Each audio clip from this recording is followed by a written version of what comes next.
Olá, turma, tudo bem? Vou gravar essa aula aqui para vocês, trazendo um pouquinho as considerações sobre a Conjuração Baiana e a Inconfidência Mineira, duas importantes revoltas que estão acontecendo ali quase no final do período colonial para a história do Brasil. Elas fazem parte de um cenário que a gente chama de crise do sistema colonial. Então, a gente vai estar olhando aqui o cenário da época, um pouco da Conjuração Baiana, Inconfidência Mineira, e fazendo um paralelo aí de comparações entre essas duas importantes revoltas. Então, a gente vai trazer para a aula de hoje a Conjuração Baiana e a Inconfidência Mineira. Cenário da época, né? De uma forma geral, estamos falando aí do século XVIII, é o período ainda do período colonial, onde você tem um domínio absoluto de Portugal, do Estado português sobre as terras brasileiras. Toda a administração, todo o governo, tudo que se fazia em termos de política, economia e cultura vinha através dos interesses portugueses, tá? Então, uma dominação política, uma dominação econômica e uma dominação cultural também. Nós já passamos pelo ciclo do açúcar, aquele momento de muito progresso e riqueza que está sendo colocado na região do Nordeste, né, através do processo da cana-de-açúcar, a questão dos engenhos.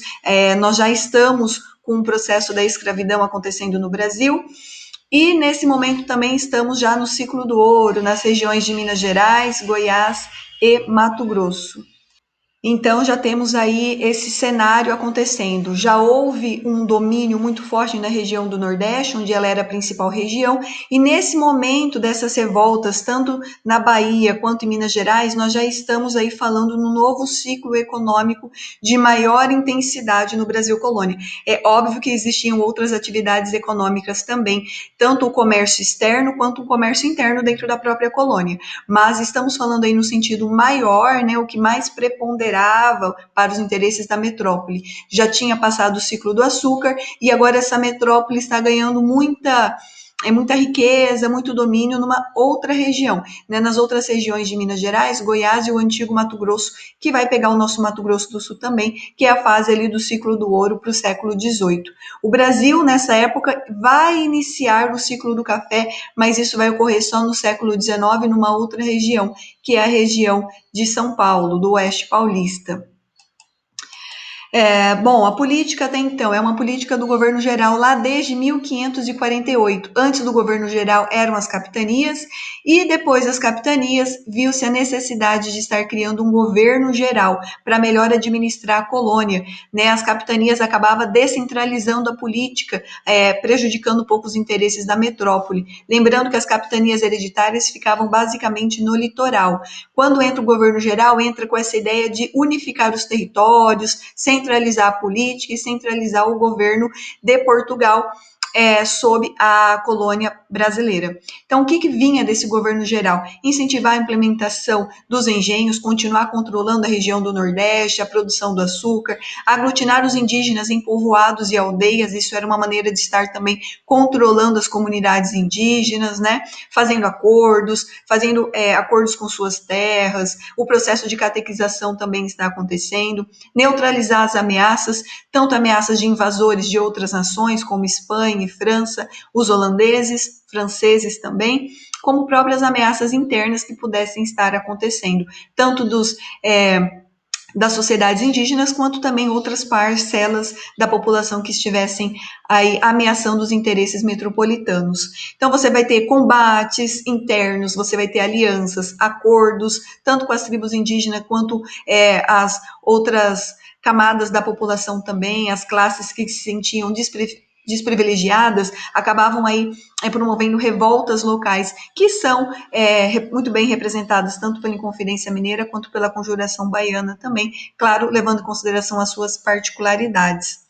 Então, reprimindo os corsários, né, os piratas, a pirataria acontecia muito no litoral também, com a extração ilegal do pau-brasil, a extração ilegal das riquezas naturais, das pedras preciosas, e enfim, então cabia a esse governo geral centralizar a política para impedir a entrada de estrangeiros de forma ilegal, né, o que vai acabar prejudicando os interesses econômicos da metrópole. Combater o comércio ilegal, então, organizar as fronteiras, né, principalmente as fronteiras dentro da colônia, onde vai fazer fronteira com as possessões territoriais da Espanha, né? Então a Espanha vai controlar regiões que vai ser Bolívia, Paraguai, Peru, Chile, Argentina, toda essa parte da América do Sul pertencia à Espanha, lá através do Tratado de Tordesilhas. Então essa fronteira que vai delimitar as terras de Portugal e as terras de Espanha era uma fronteira bem complicada e aí cabia a esse governo geral estar cuidando dessas fronteiras, levando parte do exército, instituindo vilas nessas regiões de fronteiras para estar ampliando o seu domínio territorial e saindo do litoral, né? O litoral já estava garantido, então era preciso aí cuidar desse grande território do Brasil colônia. Então fundar povoações, cuidar da defesa da colônia, instituir leis mais rígidas, um controle desse comércio interno que está acontecendo dentro da colônia também. E sempre tendo em consideração as expedições em busca dos metais preciosos. Lembrando que esse metalismo, encontrar metais preciosos, fazia parte dos interesses mercantilistas da metrópole portuguesa. Então, era dominar território, dominar as pessoas no território com um controle administrativo e político, e, se possível, encontrar metais preciosos também. Era uma das características do mercantilismo, que é a economia desse momento da Idade Moderna, né? Desse processo de colonização que fazia parte lá dos estados modernos da Europa. Quando eles olhavam para suas colônias, eles vinham com essas características de colonizar, centralizar o poder, dominar e, se possível, extrair os metais preciosos. Sempre dentro, então, de uma administração, de uma centralização administrativa. Então, estamos falando aí já no fim do período colonial, ali século XVIII, né? Em 1822 vai acontecer a independência, então estamos falando do fim do período colonial, já um momento de muita crise do sistema colonial, desse sistema de pacto colonial, onde Portugal dominava com controle absoluto a sua colônia brasileira. Então a gente começa falando da Inconfidência Mineira. Vou falar dela porque ela ocorreu primeiro. Ela ocorreu em 1789 e a Conjuração Baiana vai ocorrer depois. Ela aconteceu na capitania de Minas Gerais em 1789, no século XVIII, bem o século do ciclo do ouro que está acontecendo nessa região. Sua principal característica é uma revolta liderada, né, que teve por impulso os ideais da elite local, que se viu perdendo tanto a política quanto a economia na sua localidade em relação a esse momento de extração aurífera. Quais eram os objetivos, né? Proclamar uma república para região e, quem sabe, para o próprio Brasil. A capital seria São João del Rei. Então, eles queriam aqueles ideais republicanos com muita influência iluminista também para o movimento da Inconfidência Mineira. Eles também queriam criar uma universidade em Vila Rica, abolir as dívidas da Fazenda Real, principalmente as dívidas desse processo de extração aurífera da localidade, criar indústria, então já vai ter esse movimento do liberalismo, de criar indústrias locais, para você não ter que estar comprando produtos estrangeiros com preços mais elevados, acabar com o monopólio comercial português, justamente com o pacto colonial, né? Os brasileiros poderiam, então, comprar de outras nações, eles queriam, então, finalizar esse pacto colonial, instituir parlamentares locais para tentar aí segurar esses interesses da metrópole portuguesa, né? Então eles queriam que houvesse um parlamento regional, parlamentos locais, né? Todo um conjunto de administração local para estar evitando abusos de poder por parte dos interesses tanto do governo geral quanto os interesses da própria colônia. Então, qual que é o cenário da capitania de Minas Gerais em 1789, um pouquinho antes ali, ou um pouquinho antes de 1789. Nós temos uma queda nas atividades auríferas. A região ganhou destaque pelo ouro, mas o ouro acabou rapidamente. É o que a gente vai falar de ouro falso. Todo mundo corre para a região, fundar vilas, trabalhar, conquistar os metais preciosos, mas o ouro acaba muito rápido. Então, aquela euforia acaba também desanimando, né, a região e colocando ela no nível de insegurança extrema. E aí você começa a ter a cobrança da derrama. Então, aquela região da capitania de Minas Gerais tinha que dar à metrópole portuguesa tantos quilos de ouro anuais, como está aqui, né? 1.500 quilos de ouro anuais. Só que chegou no momento que já não era mais possível atingir esse objetivo. Quando isso não acontecia, o governo geral enviava o seu poder, né, tanto por vias de violência ou por leis para, enfim, para estar pegando a casa das pessoas, o que elas tinham em suas moradas, móveis, ouro que pertencia à família, de alguma forma aí tá cobrando até atingir esse objetivo, se não atingisse esse esperado. Era cobrado então esse imposto derrama, o que deixou a região muito descontente. A pobreza então acabando aumentando aí nessa região. Também em 1785, 4 anos antes, foi colocada uma lei para a capitania de Minas Gerais, onde foi proibida a indústria têxtil local. Então, se você queria comprar tecidos, roupas, você teria que comprar produtos estrangeiros, o que acabava encarecendo os produtos. E você vai ter um momento, então, de circulação dos ideais iluministas e principalmente também a presença da maçonaria aí fazendo parte desse movimento da Inconfidência Mineira.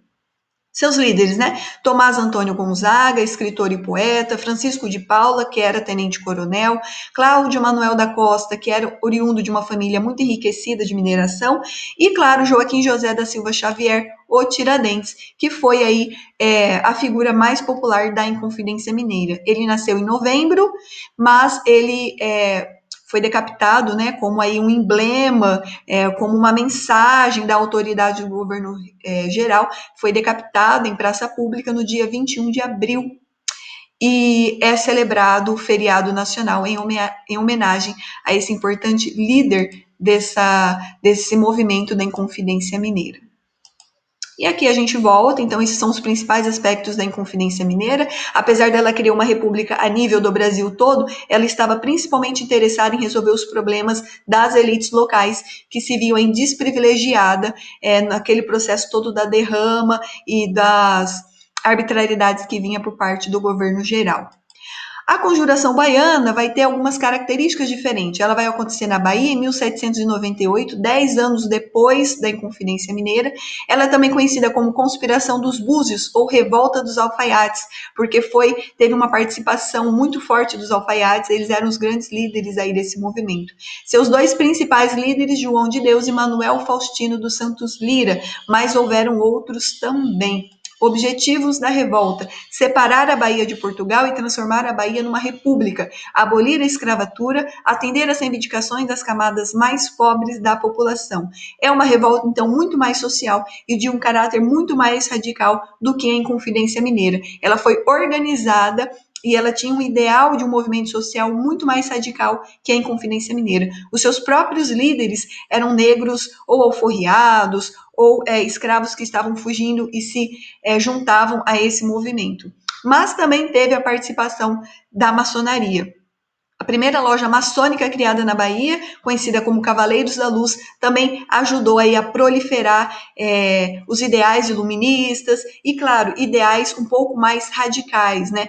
Um pouco mais radicais, mas não radicais no sentido negativo, mas radicais no sentido de realmente transformar as camadas populares e de dar aí condições melhores de vida para essas camadas que sofriam muito nessa região da Bahia, principalmente quando a Bahia Salvador deixou de ser a capital e passou a ser Rio de Janeiro, com o Marquês de Pombal, que é o ministro do rei de Portugal nessa época. Ele transfere a capital, acabando, por fim, colocar a região da Bahia, Salvador, em situações bem mais preocupantes, tanto a nível econômico e principalmente a nível político, deixando as camadas populares aí em miséria, em baixa qualidade de vida, realmente excluídas da sociedade, excluídas aí da participação política também, excluídas da política também local. Isso fez com que os alfaiates, né, com que toda a camada popular se sentisse parte aí desse movimento, considerado um movimento bem mais social que a própria Inconfidência Mineira. E aí, então, a gente traz essas duas revoltas separatistas, tanto a Inconfidência Mineira quanto a Conjuração Baiana. E aqui lembrando que a Conjuração Baiana, ela lutava contra a elevada carga tributária, escassez de alimento e diante de uma vida precária do seu povo. E aqui a gente traz essas principais diferenças da Inconfidência Mineira para a Conjuração Baiana. A Inconfidência Mineira é um movimento de caráter elitista, e a Conjuração Baiana é um movimento de caráter social, de um caráter muito mais popular. Então, essas duas são as principais características da Inconfidência Mineira para a Conjuração Baiana. A Conjuração Baiana é um movimento radical e um movimento que se volta aos anseios do povo. A Inconfidência Mineira ela é liderada pelas elites locais. Bom, é isso. Até a próxima aula. Bons estudos e até mais.